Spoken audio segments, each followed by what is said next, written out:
Welcome po sa ating mahal na senador ng Republican ng Pilipinas, ang pride po ng Batak, Ilocos Norte.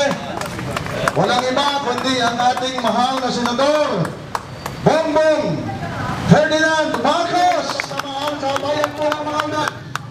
Napagkat marami po tayong kailangan. Okay. Okay naman yan. Ang mamain na nahalaw na mayor sa ating pong bayan ng mga unan, Madam Vanabel de Vera Paraino.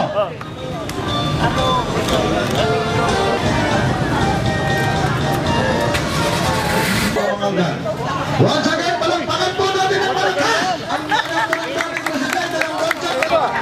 Upo!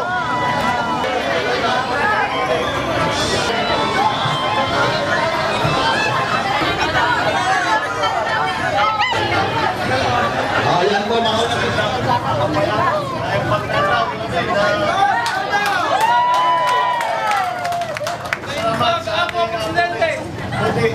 Mayor Paraino at mga ating mga ludan. Kami po ay nandito lamang para mag-turnover ng multicam.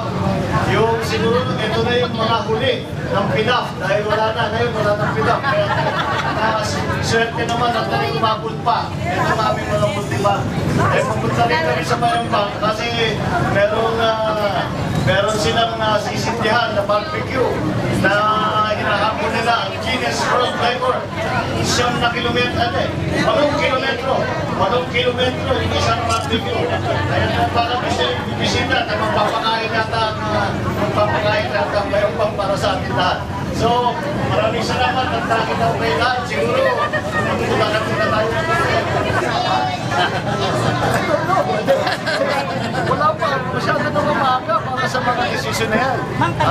Tingnan muna natin ang takbo ng politika.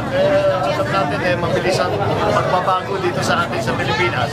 Kaya siguro marami pa nalang trabaho na kailangan na gawin bago pag-isipan mo na yung 2016 election. Malayo pa, tapos pa sa more than 2 years pa. That's more than 1 term. So wala pang kalahating, wala pang halfway point dito sa 16th Congress. Kaya para sa akin, malayo pa masyado para pag-usapan yung mga bagay-bagay.